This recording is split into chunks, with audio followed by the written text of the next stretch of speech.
PPT 보겠습니다. 네, 바울은 3차 전도 여행을 마치고 예루살렘에 올라왔습니다. 이방인을 데리고 성전에 들어갔다는 거짓 소문으로 인해서 체포됩니다. 가이사라 총독부 감옥에 갇혀서 벨릭스 총독 또 베스도 총독 이어서 2년 동안의 재판을 받습니다. 로마 시민권자인 바울은 가이사에게 상소해서 로마로 가는 배를 탑니다. 바울이 탄 배가 지중해에서 광풍을 만나 보름 동안 표류합니다. 해와 달도 보이지 않고 먹지도 못하여 살 여망이 보이지 않습니다. 지금 바울에게 일어나는 일들은 한마디로 안 좋은 일이죠. 굉장히 부당한 일이고요. 또 법적으로도 불법한 그런 일들이 지금 바울에게 벌어지고 있습니다. 만사가 불통할 때 그래도 어떻게 될까? 그래도 살아야 되죠. 그래도 이제 가야 되겠죠. 그래서 우리가 정말 어려운 일을 당하고 풍랑을 만날 때 믿음으로 가야 된다. 천국에 들어가려면 환난을 많이 겪는다. 환난과 기근과 박해와 위험과 칼과 적신, 날마다 도살당할 양과 같은 취급을 받는다. 세상에서 너희가 환난을 당하나 담대하라. 내가 세상을 이겼노라. 너는 내 것이라. 내가 너와 함께하리라. 강이나 물이나 불 가운데 지날지라도 하나님이 함께 하실 것이다. 믿음으로 세상을 이기도록 해라. 나의 갈 길을 헤치고 나가도록 해라. 어려운 일 당할 때 나의 믿음 적으나 의지하는 내 주를 더욱 의지합니다. 어려운 일 당할 때 나의 믿음 적으나 의지하는 내 주를 더욱 의지합니다. 3차 전도해서 얼마나 많은 교회를 세우고 구원을 이루었습니까? 그런데 결박을 당해가지고 재판을 받는데 죄도 없는데 판결을 안 내리고 미결수가 돼가지고 로마 가는 배를 탔는데 풍랑이 일어나가지고 뒤집어져서 지금 보름 동안에 살 여망이 없다. 그래도 이제 믿음으로 굳게 서서 헤치고 나가야 되는 거죠. 나 두려움 없네 두려움 없도다. 주 예수님 늘 깨어 계시도다. 이 흉흉한 바다를 다 지나면 저 소망의 나라에 나 두려움 없네 나 두려움 없네 두려움 없도다. 주 예수님 늘 깨어 계시도다. 이 흉흉한 바다를 다 지나면 저 소망의 나라에 이르리라. 이제 보름 동안에 표류를 하게 돼서 먹지도 못하고 이런 상황에서 지금 선장 대처가 없습니다. 이미 배를 운행할 수 있는 포기해버렸거든요. 그 다음에 선주도 돈만 많았지 이 배에 대해서 아무런 뭘 할 수가 없습니다. 백부장이 있는데 칼은 들고 있지만 백부장도 아무 소용이 없습니다. 지금 이 배에 276명이 탔는데 아무도 지금 죽을 날만 시간만 기다리고 있는 거죠. 절망 가운데 두려워서. 근데 딱 한 사람 바울이 믿음으로 하나님을 바라보면서 무릎을 꿇고 하나님께 기도를 드리는 거예요. 하나님 정말 이 풍랑을 잠잠케 해주시고 우리를 건져주시며 또 제가 가야 되는 로마가 있는데 로마 법정에 쓰도록 하나님께서 길을 열어주시기 바랍니다. 이런 기도를 드렸는데 과연 이런 기도를 할 수 있겠는가. 밥상에 앉아가지고 하는 기도는 간단하게 할 수 있거든요. 병원 갔는데 수술 잘하고 치료되게 해주세요. 이런 기도는 할 수 있어요. 근데 당신 죽는다고 그러고 이 바다에서 연락도 두절이고 보름 동안에 표류해가지고 아무것도 이제 건질 것이 없는 여망이 없는 가운데도 기도할 수 있겠는가? 기도하는 사람 기도합니다. 살만할 때 기도하면 살만한 일이 생기는 거고 죽을 일을 만났을 때 기도하게 되면 진짜로 살 일을 만나게 되는 줄로 믿습니다. 평범한 일상에서 기도하면 평범한 일상을 보장받는 것이고요. 정말 환난의 날에 죽음의 날에 기도하게 되면 하나님의 기적 같은 도움의 손길이 우리에게 임하는 줄로 믿습니다. 오직 성령이 말할 수 없는 탄식으로 우리 안에서 기도의 영을 불러 넣으실 때 우리가 호흡이 있기 때문에 숨을 쉬듯이 하나님께서 기도하라고 하는 대로 입을 열고 순종해서 기도하게 되면 하나님께서 우리의 기도를 받으시는 줄로 믿습니다. 풍랑이는 바다에서 바울은 보름 동안 기도를 했고 다니엘은 사자굴에 던져졌을 때 사자굴에서 하룻밤을 기도했고, 히스기야는 사형 선고를 받았을 때 성전에 올라가서 눈물로 통곡하여 하나님께 기도했고, 야곱은 야복나루에서 형 에사가 400인의 군사를 거느리고 온다고 할 때 환도뼈가 부러지도록 밤새도록 기도했는데, 이 모든 기도는 사람의 힘으로 하는 기도가 아니라 성령께서 순종하시는 대로, 시키는 대로 순종해서 하는 그야말로 우리 영혼의 기도가 있는데, 이 영혼의 기도는 반드시 하늘에 상달되는 줄로 믿습니다. 들어주소서 나의 주여, 내 영의 소원을 들으소서. 들어주소서. 들어주소서 나의 주여, 내 영의 소원을 들으소서. 주가 주신 나의 이 생명 주 뜻대로 이끄사 어두워진 이 세상에 한빛 되게 하소서. 하나님, 바다에 빠져 죽을까요? 아니면 살려주실까요? 그냥 이름도 없이 소리도 없이 사라질까요? 로마 법정에 서가지고 복음을 증거하고 변호할 수 있는 마지막 사명을 이룰까요? 정말 성령의 탄식하는 기도 가운데서 바울이 기도했는데 하나님께서 응답해 주십니다. 24절에 바울아 두려워하지 말라. 기도 응답은 이렇게 찾아오죠. 생명과 평안으로 찾아오거든요. 두려워하지 마라. 네가 가이사 앞에 서야 하겠고, 이 가이사는 이제 시저 황제를 말하는 겁니다. 로마 황제, 로마 법정입니다. 이거는 우리로 말하면 대법원 같은 데고 특별 법정이거든요. 그래서 지금 그 벨릭스 총독, 베시도 총독, 그 로마 법정에서 가이사라에서 재판을 받았는데 죄는 없는데 풀어주지 않아요. 그러니까 바울이 로마 시민권자이기 때문에 상소해가지고 황제의 법정에 올라가는 거예요. 그러니까는 기도를 했는데 하나님께서 왜 기도를 들어주셨을까라고 할 때 이거는 일반적인 기도의 응답이라기보다는 특수한 기도의 응답이라 봐야 되겠죠. 왜냐하면 가이사에게 서야 되리라. 가이사 앞에 서야 되리라. 우리가 기도하는 거예요. 구하라 찾아라 두드리라. 하나님 아파요 병 고쳐주세요. 배고파요 먹게 해주세요.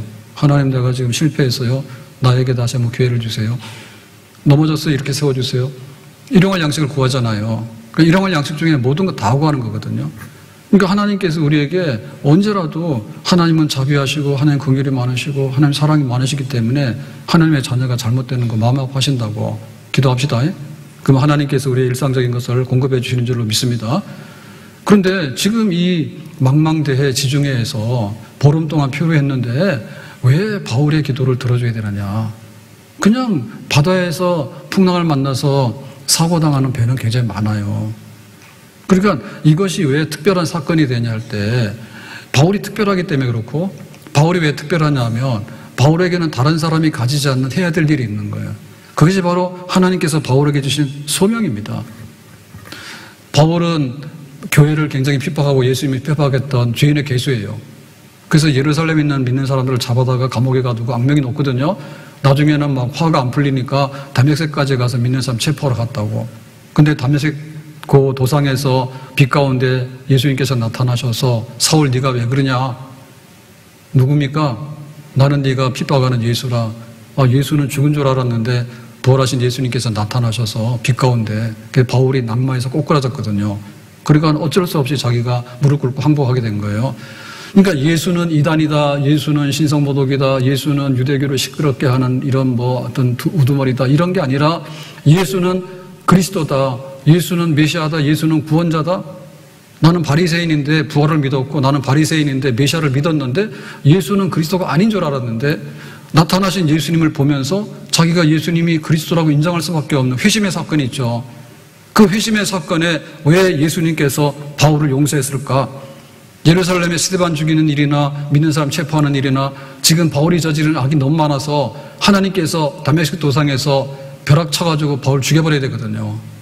근데 오히려 바울을 이렇게 세워가지고는 너에게 로마를 보리라, 이방인을 위해서 복음 전하는 사도로 삼을 것이라고 하는 그런 하나님의 부르심과 사명이 있었던 거예요.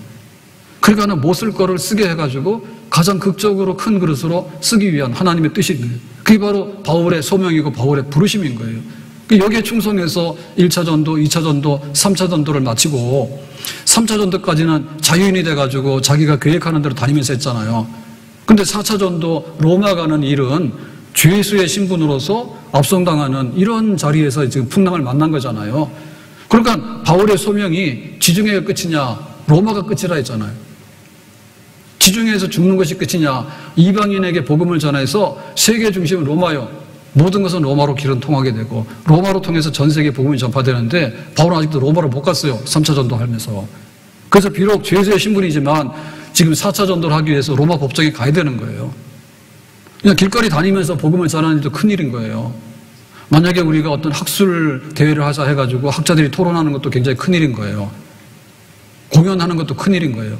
근데 가장 법적으로 공신는 일은 뭐냐면 황제의 법정에서 재판받아가지고 판결하면 끝나는 거예요. 기독교 X다 그러면 X인 거예요. 근데 정말 예수를 믿는 그리스도인들이 괜찮다라고 하면 괜찮은 거예요.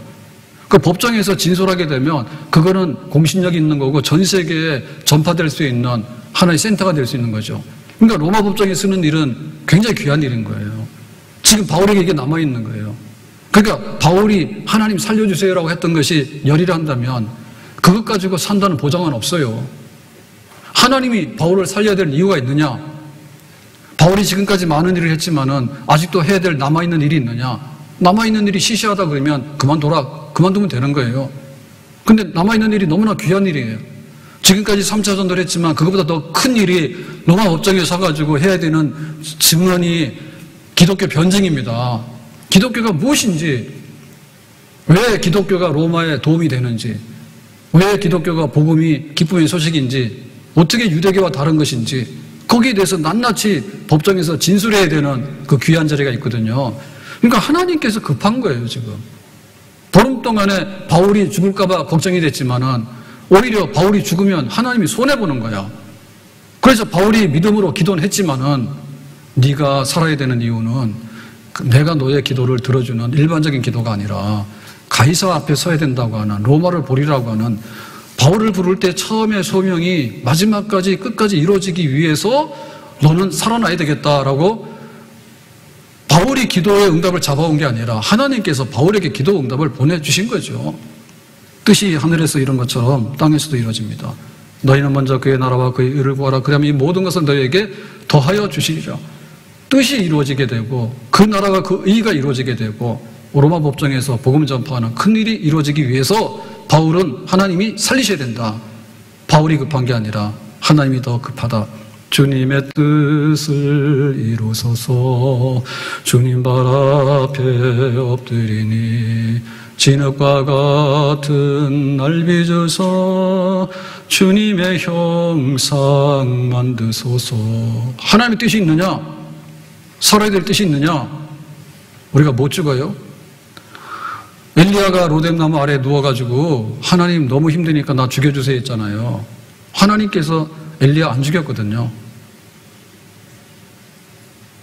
갈멜산에 올라가서 바알 선지자 450명하고 목숨을 건 대결을 했습니다. 그 하늘에 불이 떨어졌잖아요. 그래가지고 450명의 바알 선지자들을 다 처단하고 그랬는데도 그거를 본 이스라엘 백성들이 하나님께 안 돌아와요. 하늘에서 불이 떨어져서 증거하더라도 강팍해가지고 이세벨이 이제 엘리야에게 죽이겠다고 하니까 엘리야가 겁먹고 도망온 거예요. 실망해가지고 죽게 해주세요. 네 마음대로 죽는 거 아니야. 너가 지금 좀 긴장하고 너무 낭망하고 너무 이렇게 과하게 됐는데 잠 좀 자라가지고 재워버립니다. 그럼 일어나가지고 밥 먹으라 해가지고 밥 먹고 아직도 좀 그러냐? 또 자라, 또 재우고 계속해서 먹고 자고 해가지고 이렇게 정신 차리게 한 다음에 어디로 가냐? 시내산으로 가는 거예요. 시내산에 가가지고 엘리야는 두 번째 사명을 받습니다. 너가 지금 죽겠다 하는데 죽을 일이 아닌 거 할 일이 아직 남아있는 거지. 엘리사에게 기름을 부어라. 이스라엘 왕에게 기름을 부어라. 아람 왕에게 기름을 부어라. 선지자로서 해야 될 일이 아직 남아있는데 네가 왜 죽냐? 죽고 싶어도 못 죽어요. 엘리야만 그런 게 아닙니다.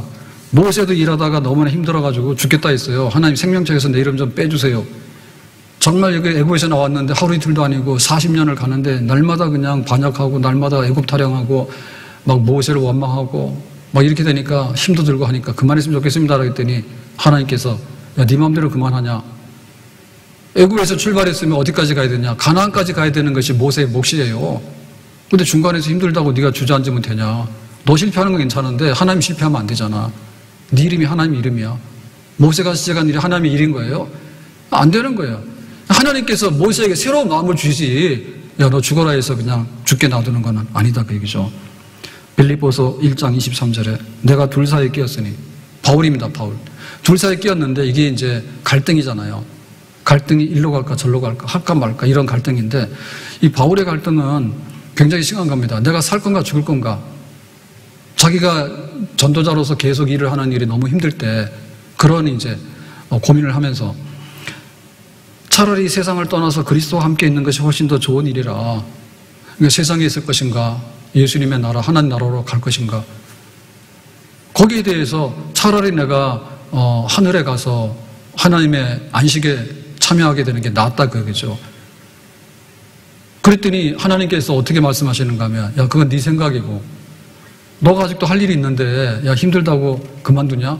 아직도 교회를 위해서 전도를 마치는 일이 아직 남아있으니까 그거 더 해야 된다고. 네 마음대로 하는 거 아니야. 하나님께서 거절했다니까요. 그러니까 우리에게 정신을 차려야 되는데 이렇게 내가 뭘 갖고 안 갖고 내가 뭐 살고 안 살고 이런 걸 가지고 계산하면요 이게 계산이 안 됩니다. 답이 안 나옵니다. 이 풍랑이 마지막이냐? 풍랑이 마지막이면 에이 그냥 편하게 죽자이면 되죠. 그런데 풍랑 끝에 로마로 가가지고 로마 법정에 서서 원래 하고자 하는 일이 있느냐로 생각하면 정신 나야죠. 호랑이한테 잡혀가더라도 정신 차리라고. 지금 여기가 호랑이 굴인지 아닌지 그것부터 정신 차려야 되는 거예요. 내가 지금 뭐 화장을 했느냐 아니면 내가 오늘 출근하느냐 이게 문제가 아닌 거예요. 지금 여기 잡혀왔는데 이게 고양이 굴인지 호랑이 굴인지를 판단해야 되는 거예요. 그래야지 우리가 살아나게 되는 거예요. 내가 왜 이 땅에 태어났을까? 하나님께서 나에게 주신 사명이 뭘까? 내 가정에서 내가 이뤄야 될 일이 뭘까? 내가 교회에서 이뤄야 될 일이 뭘까? 나의 직분이 뭘까? 도대체 나는 밥을 먹어야 되는데 이 밥 먹고 내가 해야 될 일이 뭘까? 이게 어려운 일이 오거나 내가 약해지게 되면 흐물흐물해져요. 그러면 큰 것부터 잡아야 되는 거예요. 그래야지 나머지가 줄을 서게 되는 거예요. 나머지가 모든 것이 채워지게 되는 거야. 회복의 역사가 일어나게 되는 거죠. 예레미야 20장 8절에 내가 말할 때 외치며 파멸과 멸망을 선포함으로 선지자는 하나님께서 하라고 하는 말을 전달하는 사람이에요. 심부름꾼이에요. 입이요. 대언자죠. 그래가지고 말을 했더니 파멸과 멸망을 선포하래요. 자꾸 죄를 지으니까 바벨론 군대가 와서 예루살렘을 다 멸망시키고 성전도 불태우고 다 잡아갈 거다. 그거를 전달하래요. 그러니까 회개하라 그 얘기죠. 그랬더니 여호와의 말씀으로 말미암아 내가 종일토록 치욕과 모욕거리가 되민이다. 그래서 아이고 우리 알려줘서 고마워요. 이번에 비가 많이 온다는데 준비하세요 그랬더니 기상 예보를 해줘서 고마워요. 이렇게 돼야 되는데 야 너가 왜 이렇게 불길한 얘기를 하고 애국자가 아닌가 보다. 나라 망하는 게 좋으냐? 왜 그렇게 나쁜 얘기를 막 하냐? 지금 우리가 평화롭게 살고 있는데 왜 이렇게 불안을 조성하고 시국을 어지럽히는 일을 해? 막 이런 식으로 해가지고 막 예레미야를 막 잡아먹을 듯이 하는 거예요. 예레미야는 정상적인 일을 하는 겁니다. 하나님께서 보내서 말하라고 한 대로 한 거예요. 근데 왜 우리가 듣고 싶은 말 안 하고 왜 그런 나쁜 소리 하냐고 해가지고 오히려 막 이렇게 예레미야를 해코지 하게 되니까 갈등이 생기죠. 그래서 9절에 내가 다시는 여호와를 선포하지 아니하며 그의 이름으로 말하지 아니하리라 하면 입 다물어야 되겠다. 그래서 나 하나 편하면 되지. 니들이 안 듣는다면 알아서 해라. 그런 마음이 생기죠, 인간적으로. 그렇게 하려고 하니까 뭐냐면 나의 마음이 불붙는 것 같아서 골수에 사무치니 내 마음속에 입을 다물면 내가 편할 것 같은데 입을 다물 수가 없는 마음이 생기는 거예요. 죽어가는 사람을 보면서 모른 척 해야지 라고 하는데 그게 마음 편하지 않은 거예요. 그러니까 차라리 그 얘기를 하는 게 낫지. 내가 매를 맞더라도. 그게 예레미야의 사명인 거예요. 예레미야는 뭐 때문에 샀냐면 사명대로 사는 거야. 사명대로 살다 보니까 눈물을 흘리는 거예요. 눈물의 선지자가 된 거예요. 바울이 뭐 때문에 살았느냐? 자기의 사명대로 산 거야, 지금까지. 죄인이 된다는 것도 생각할 수가 없는 것이고 풍랑을 만나서 지금 보름 동안 표류해가지고 지금 죽게 생겼다는 것도 자기가 계획한 건 아니에요. 그런데 도대체 여기서 내가 무엇을 보고 나가야 될 거냐 할 때 살고 죽는 것은 하나님이 나에게 이룰 뜻이 있는가? 살아야 될 이유가 있는가? 하나님께서 부탁한 일이 지금 끝났느냐 안 끝났느냐? 거기에 따라서 우리가 모든 것이 결정되어진다. 여름이라 선풍기 필요해가지고 그 선풍기를 작년에 목욕실에 바꿨어요. 뭐 오래도록 한 건데 소리도 나고요. 막 그래요. 그래서 그게 굉장히 거슬리잖아요. 바람도 시원찮은데 소리도 막 나고 그래가지고. 그래서 찾아보고 샀는데 생각보다 너무 좋은 거예요. 그 여기 있는 거 안 보이시잖아요. 여기 키도 크고 그 다음에 리모컨이 돼가지고요. 그 다음에 또 소리가 저음이에요. 그러니까 편하죠. 좋다 해가지고 여기도 안 됐거든요. 그래서 이것도 지금 바꾸라 했어요. 그래서 바꿨어요. 그래가지고 또 이제 2층에 그 아트홀에 또 쓰게 되는 거기도 바꾸라 했어. 아주 그냥 투자를 좀 했습니다. 선풍기를 갈아치웠습니다. 짜증나요. 바람도 그냥 시원찮은데 그냥 소리가 막 나고 그러니까 얼마나 불편합니까? 그래서 집에 것도 바꿨어요. 선풍기 새 건데도 소음이 있잖아요. 그걸 몰랐거든요. 근데 새로 산 걸 보니까 소음이 없는 거예요. 그러니까 얼마나 편하고 좋습니까? 바람도 잘 나오고. 했는데 문제가 생긴 거예요. 이게 되다 안 되다예요, 리모컨이. 그 어느 날 되고 어느 날 안 되고 한 5번 누르면 됐다가 어느 날 또 안 되고 막 이런 거예요. 그래가지고 짜증나죠. 말 안 듣는 거. 말 잘 들읍시다. 근데 개 키우는 이유를 알겠더라고. 인간이 하도 말을 안 들으니까 죄송합니다. 개에 비유해가지고. 선풍기 말 안 듣는 거야. 너무 좋은데. 그래가지고 리모컨에 문제가 있나? 선풍기를 들고 올 수는 없고요. AS 보낼 수는 없잖아요. 그래가지고 똑같은 거니까 목욕실 와서 해봤더니요. 그러니까 똑같은 증상이 나오는 거예요. 잘 되기도 하고 안 되기도 하고 막 그러는 거예요. 그래서 실패했어요. 원인 찾는데. 근데 뭐 여름에 쓰려니까 계속 그럴 수는 없잖아. 그래서 그전가는 마음 먹고 리모컨을 또 가져왔어. 가져와가지고 이번에 또 해본 거야. 똑같은 거야. 자, 그러면 이제 이 선풍기 자체가 센서가 불량이라서 그렇다. 두 번째는 리모컨에 있는 그 센서 작동하는 뭐 신호가 나가는 주파수나 이런 게 뭐 잘못됐겠다. 이제 그게 이제 의심이 되죠. 네, 분명히 이 리모컨 작동하는데 여기 리모컨이나 여기 선풍기 자체의 센서가 이게 잘 교신이 안 되니까 그런 것 같잖아요. 근데 가만히 생각해보니까는 그러려면 이거는 이제 AS를 보내거나 사야 되는 거잖아요. 그래서 혹시 삼아서 그 리모컨 안에 있는 건전지가 있는데 동전으로 된 거 있잖아요. 동그란 거. 그게 의심이 좀 들더라고. 네, 그래서 그냥 혹시 접촉이 불량인가 해가지고 했는데 역시 똑같은 거예요. 그래서 갈아치웠죠. 근데 그거는 새 거가 왔기 때문에 거기다가 넣고 쓴 거예요. 그러니까 얼마 된 거 아니에요. 그게 지금 그 건전지가 다 방전이 될 만큼 쓴 게 없어요. 몇 번 누르지도 않았어요. 근데 새 걸로 딱 갈았더니 잘 되더라고. 그래서 엄청 기분이 좋았습니다. 세상을 얻은 것 같아요. 말 잘 들으니까. 껐다가 켜졌다, 껐다가 켜졌다. 잘 되더라고. 그러니까 우리가 하나님께서 우리의 인생의 전부다를 딱 놓고 볼 때 지금 이게 사명이 있어가지고 할 일이 있으면은 이게 항상 그 충전이 돼 있는 상태입니다. 뭐 안전한 겁니다. 뭐 죄수가 되든 뭐 풍랑에 뒤집어쓰든 간에 엎어지든 간에 문제 없는 거예요. 하나님이 귀해가지고 얘 죽으면 큰일 나는 거예요, 지금. 하나님이 급한 거지. 하나님이 벌 빠져버리면 큰일 나는 거예요, 지금. 건져내는 거예요. 근데 했다가 안 했다가 오락가락 하잖아요. 그러면 이제 이게 의심을 받는 겁니다. 얘를 살려야 돼, 말아야 돼, 고민스러운 거예요. 근데 이제 사명이고 뭐고 그냥 가론유다처럼 팔아먹게 해서 도망가 버리고 이러잖아요. 그러면 이거는 지금 하나님께서 관심 가질 필요가 없는 거예요. 이거는 뭐 내 뜻과는 전혀 관계없는 사람이기 때문에 이미 불통인 사람인 거야. 그러니까 이런 사람은 반석에 서 있다 하더라도 언제 넘어질지 몰라. 하나님이 나를 세우고 있는가? 하나님이 내 생명줄을 붙들고 있는가? 하나님께서 나를 필요로 하는 사람 볼 것인가? 취재하기 어렵다면서요. 그래가지고 이력서 들고 막 다니면 힘듭니다. 100대 200대를 그럽니다. 근데 가만히 있어도 스카우트 들어오는 거예요. 와가지고 서로 간에 대우 잘하게 해줬다고 막 이렇게 찾아다니면은 그냥 나는 그냥 하나 선택만 하면 되죠.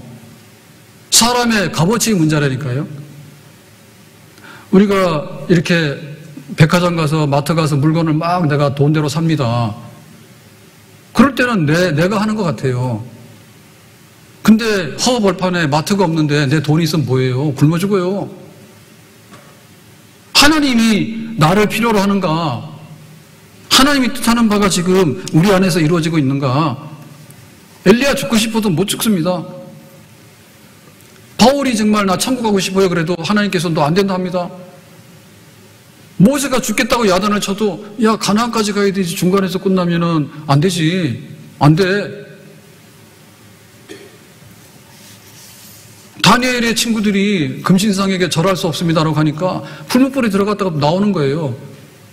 왜냐하면 거기서 불타 죽어버리면은 오히려 쟤네들 고집 부리다가 저렇게 광신적이고 저렇게 극성을 부리더니 꼴 좋다 이런 소리 듣게 되니까 하나님께서 건져내시는 거예요.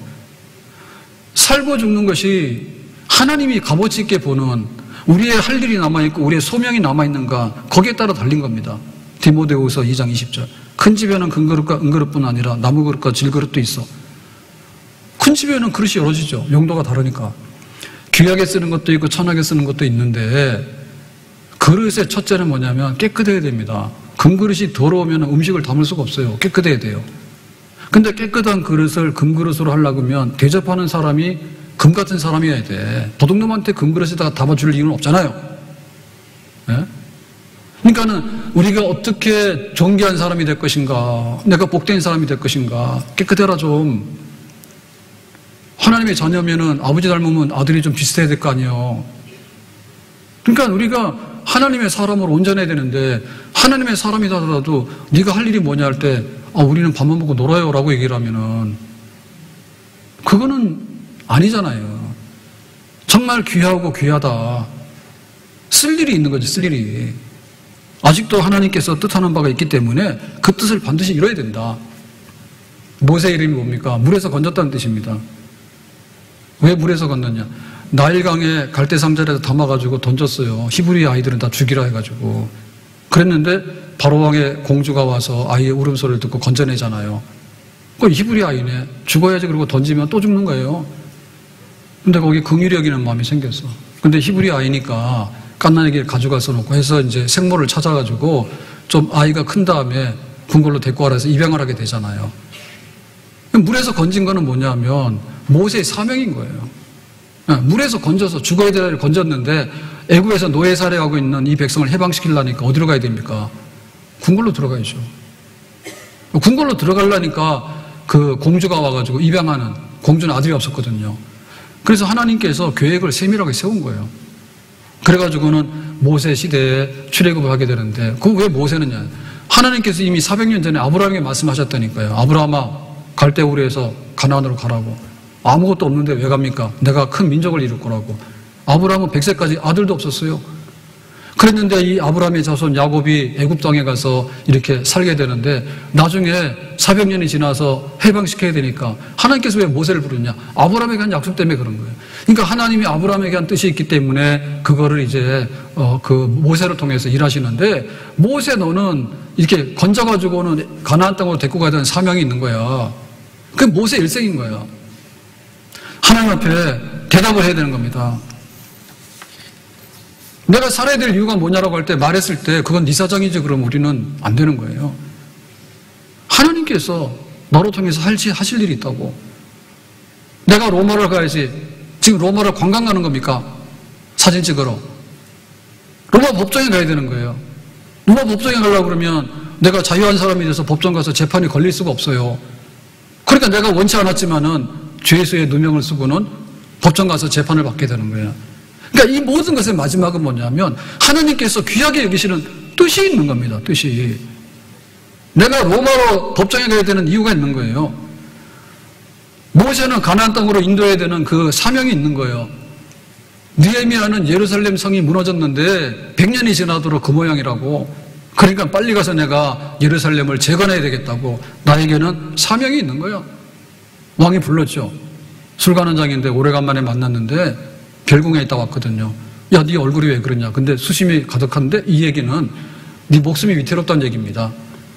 어떻게 왕을 섬기는 술관원장이 얼굴이 근심이 가득해서 혹시 왕을 죽이려고 하나? 뭐 온갖 생각 다 들잖아요. 말해봐라 그랬더니 느헤미야가 말하잖아요. 내가 사실은 예루살렘이 회파됐다는 소식을 듣고 너무나 슬퍼서 금식하여 기도하는 중에 왕께서 허락하시면 예루살렘 성벽 재건하는 일을 하겠다 하니까 왕이 뭐라 했습니까? 할 수도 있고 안 할 수도 있는 거죠. 근데 하나님께서 그 느헤미야가 그 페르시아의 술관원장으로 사는 것은 개인으로 영광이지만 이 예루살렘이 다시 재건되어야 되는 큰 일을 위해서는 느헤미야 꼭 필요했거든요.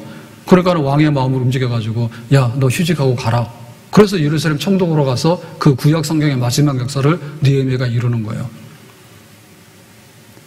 할 일이 있으면 하나님께서 세우시고 높이시는 겁니다. 요나가 도망갔습니다. 니네로 가라 그러니까 다시스로 도망가 버렸잖아요. 하나님께 가만둡니까? 요나 너는 니네에 지금 12만 명이나 되는 사람들이 죽어가고 있어. 혹시 네가 가서 말씀을 전해서 회개하면 내가 살릴 거야. 너에게 12만 명이 달려있어. 너가 기분 나빠서 니네 가기 싫다고 다시스로 가냐? 그러면 되냐? 너 하나 살겠다고 죽어가는 사람들 외면하고 가면 되냐? 하나님께서 풍랑 만나가지고 거기서 잡아가지고 다시 니네로 보내잖아요. 할 일이 있으면 하나님께 포기 안 하는 겁니다. 답을 해야 되는 겁니다. 내가 지금 배고프고 병들고 여러 가지 상황이 있지만은 그것보다도 근본적인 질문을 하나님께서 하실 때 답을 해야 되는 겁니다. 내가 누구입니까? 내가 그리스도인입니다. 나 예수 믿는 사람입니다. 아, 네가 예수 믿는 거냐? 내가 너 예수 믿는다고 인정하는 거야? 그건 다른 거죠. 너희는 세상의 빛과 소금이라 했는데 하나님께서 빛과 소금으로 살아가는데 무시할 수 있느냐? 무시 못하죠. 진짜 우르르 왔다 우르르 가는 사람들에 대해서 하나님께서 무슨 관심 있겠어요?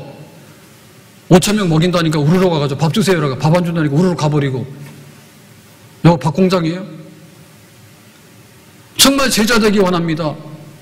하나님이 세상을 이처럼 사랑해서 독생자를 주셨는데 우리가 그 핏값에 의해 가지고 내가 죄를 사함받고 하나님과 화해해서 하나님의 자녀가 됐는데 내가 이제는 예수님의 제자가 되기 위해서 세상에 살지만은 세상과 구별된 방식으로 살아가는 마음과 뜻과 정성을 다해서 하나님을 사랑하고 하나님의 계명대로 살아가는 진실한 하나님의 자녀요 제자가 됐는데 제자가 풍랑에 빠졌는데 어떻게 모른다 할 수 있겠느냐? 하나님께서 그렇게 못하죠. 우리에게 교회를 섬길 수 있도록 부르심을 주셨어요. 아픈 사람 병원에 가야 돼요. 물건 사려면 백화점 마트 가야 돼요. 공부시키려면 학교를 가야 돼요. 우리가 일을 하려면 일터로 돌아가서 각각 자기의 일터에서 일을 해야 되는 거예요. 예배는 어디서 드려요? 예배는 하나님의 집에서 드리죠. 어디서 드려요? 우리가 어느 곳에라도 예배를 드릴 수 있지만 예배의 중심, 하나님의 예배의 집은 교회입니다. 우리가 기도할 수 있잖아요. 어디 가서 기도합니까? 내가 출근길에도 기도할 수 있고 내가 집에서 앉아서 골방에 기도할 수 있잖아요. 성전은 만민의 기도하는 집인데 하나님께서 공식적으로 여기가 기도의 집이라고, 여기가 성령의 집이라고, 여기가 하나님의 음성을 듣는 곳이라고 하나님께서 지정해 놓으셨는데 그것이 못마땅합니까? 예배의 집이고 기도의 집이고 성도들을 만나는 데요. 세상에 안 믿는 사람이 90%예요. 그런데 성도들을 만나서 진실로 집사님의 가정에 무슨 일이 있었는데 우리가 교회를 섬기는데 우리가 뜻을 모아서 이렇게 하자고 집사님, 장로님, 권사님, 우리 성도들이 모여서 예배를 지켜나가며 우리의 신앙의 유산을 지켜나가며 하나님의 뜻을 받들어서 이 세상에 빛과 소금 되기 원하는 성도의 교제가 있는데 순전하게 믿는 사람들의 성도의 교제가 어디서 이루어집니까? 어디서 이루어집니까? 교회에서 이루어지죠. 음부의 권세가 이기지 못한다. 교회의 사명을 붙들고 있을 때 교회의 사명을 저버리면 하나님께서 그냥 놔두시는 겁니다. 돈 자랑해? 놔두는 겁니다. 지식을 자랑해? 자기 뭐 좋은 걸 자랑해? 세상의 것을 자랑해? 교회입니까? 공연장을 진짜 가보니까 어마어마하더라고. 제가 작년에 실제 공연장 이제 처음 가봤거든요. 조용필 공연하는데 잠실체육관 처음 가봤는데 어마어마하더라고. 공연장이 필요합니까? 정말 하나님께서 세상을 이처럼 사랑하사 예수님을 주셔가지고 핏값으로 세운 교회. 세상에 학교가 많죠. 성경을 가르치고 복음을 전하는 교회가 어디 있어요? 가르치는 데가 어디 있어요? 교회죠. 전도가 선교하는데 어디서 전도 선교를 합니까? 교회에서 하죠. 성도들이 모여서 전도 선교하고 구원받은 자들이 모여서 서로 우애하고 제자로서 성장해 나가고 예배드리고 기도하고 교회의 사명을 다하면 하나님께서 풍랑이 몰아치고 파도가 몰아치더라도 간다니까요. 왜? 하나의 목적이 있기 때문에. 교회 하나 부서져서 하나님 기뻐하실 일이 뭐가 있겠어요? 백화점 하나 무너지고 학교 하나 문 닫는 것에 대해서는 그럴 수 있어요. 전쟁 중에도 학교 문 잘 안 닫아요. 교육이 중요하다 해서. 하물며 하나님께서 교회 가서서 사명 붙들고 가고 있는데 그 풍랑이 와서 우리를 좌절시키겠는가? 내가 비록 작은 사람이지만 하나님께서 나에게 주신 소명이 있고 내 인생에 살아가야 될 길이 있는 거예요. 그리스도인으로서, 교인으로서 내가 가정을 이루어서 내가 하나님 앞에서 은혜 받고 살아가야 되는 분량이 있는데 이게 분량이 나가나 중간에 딴짓을 해가지고 흘러가는 거는 하나님 책임 못 지지만 우리가 하나님 앞에서 그렇게 소망하고 하나님의 나라와 그 의를 붙들고 살고자 하는데 정신이 있는데 어떻게 하나님께서 모른다고 그걸 버리겠는가? 세상은 버릴지 몰라도 하나님은 우리를 버리지 않습니다. 사람들은 우리를 버릴지 몰라도 하나님 버리지 않습니다. 풍랑이 우리를 삼킬지 몰라도 하나님께서 붙드시는 사람은 풍랑도 우리를 삼킬 수가 없습니다. 아멘? 오늘 우리는 물어봐야 되는 거예요. 왜 이렇게 풍요로운 세상에 삶을 포기하고 자살하는 사람이 그렇게 많은가? 가정이 먹을 게 없는 게 아니에요. 못 배운 게 아니에요. 잘 배운 사람들이 굉장히 인격적인 사람들이 모여서 사는데 식구도 10명도 아닌 거예요. 지금 대가족이 어딨어? 둘이나 셋인데 그것도 못 사는 거예요. 이유가 뭐예요? 소명이 없어요. 하나님 왜 가정을 세웠고 하나님이 어떻게 가정을 지키라는 것에 대해서 불신이 없어요.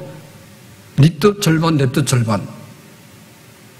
뭐 투자도 아닌데 기업도 아닌데 집이 경제적으로 움직이고 돈으로 움직이고 이 모양 하다 보니까 나만 날 가정이 어디 있냐고. 풍랑이 휩쓸려 다 없어지는 거예요.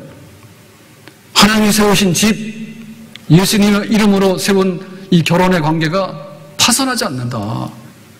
비록 내가 작은 자이지만 내가 정신을 차리고 은혜 받아서 신자답게 살기 원하고 교인답게 살기 원하고 나에게 주어진 것 조금이라도 베풀면서 살기 원하는데 하나님께서 필요하시는 것을 왜 버리시겠는가?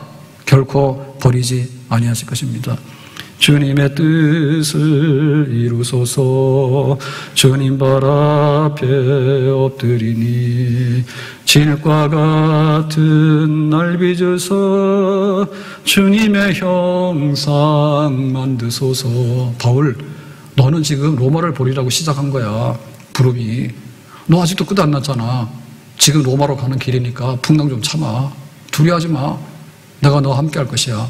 하나님께서 선도해가지고 하나님께서 우리 인생의 주도자가 돼가지고 이끄시는 거, 이런 하나님을 만나고 이런 하나님을 의지하고 따라갈 수 있기를 주님의 이름으로 축복합니다. 사명 있으면 살고 사명 끝나버리면 그냥 없어질 수 있는 거예요. 내가 사명 붙들려면 성령이 충만해서 비바람이 몰아치고 파도가 몰아친다 하더라도 정신 차리면 되는 거예요. 하나님 앞에 나는 누구인가? 내가 해야 될 일이 뭔가? 아직도 내가 남아있는 일이 뭔가? 예수님 다 이루셨어. 그러니까 가셨어. 우리에게 아직도 남아있는 일이 있다면 아직도 하나님께서 붙드시는 거예요. 큰 물결 일어나 나 쉬지 못하나 이 풍랑이 연하여서 더 빨리 갑니다. 큰 물결 일어나 나 쉬지 못하나 이 풍랑이 연하여서 더 빨리 갑니다. 내 계획이 너무 많아요. 내 주장이 너무 많아요. 우리가 다원화된 시대에 살고 있기 때문에 자기의 행복과 자기의 삶의 질에 대해서요, 자기 나름대로 기준이 너무 많아요. 다 좋아요. 근데 마지막에 큰 하나가 있어야 되는 거예요. 하나님께서 그것을 나에게 부탁하셨는가? 그거를 우리가 붙들기 전에는 요동치는 바다에서 우리가 우리 자신을 안정시킬 수가 없습니다. 네, 살고 싶은 욕망은 있지만은, 내가 잘 되고 싶은 희망은 있지만은 하나님께서 붙들어야 될 이유가 없는 거예요. 헛된 것들을 많이 붙들어 봐야 그것이 하나님께서는 별로 관심사가 없는 거예요. 내가 세상을 이처럼 살아낸 독생자를 보냈는데 바울을 통해서 로마 중심부에다가 복음을 증거했는데 법정에서, 황제의 법정에서 기독교를 공인해가지고 선포할 수 있도록 하는 일을 해야지 비로소 이 복음 전파가 기본이 되는 거거든요. 이 뜻을 위해서, 하나님의 뜻이 이 땅에 이루어지도록 하기 위해서, 교회 안에 하나님의 뜻이 이루어지기 위해서 내 짧고 나의 작은 인생 가운데서라도 하나님께서 하고자 하는 일이 다 이루어지도록 하는 거, 이것이 큰 일이고, 이것이 되고 나면 그 나머지는 잔잔하게 되고 하나님께서 또 은혜 주시는 새날이 반드시 찾아올 줄로 믿습니다. 나는 누구인가? 나에게 부탁된 것은 무엇인가? 내가 가야 될 로마는 무엇인가? 이 풍랑의 끝이 아니라 내 앞에 가야 되는 자리, 내가 서야 되는 자리, 그것을 붙들고 하나님께서 성령 안에서 힘주심으로 헤쳐나갈 수 있기를 예수님의 이름으로 축복합니다. 기도합니다. 오늘 주신 말씀과 같이 사명으로 살고 풍랑 가운데 헤치고 나갈 수 있는 바울처럼 우리도 그렇게 하나님의 부르심을 손잡고 나갈 수 있는 사는 사람, 모든 것을 헤치고 나갈 수 있는 사람, 끝을 보는 사람 될 수 있도록 세원해 주시기 바랍니다. 예수님의 이름으로 기도합나이다. 아멘.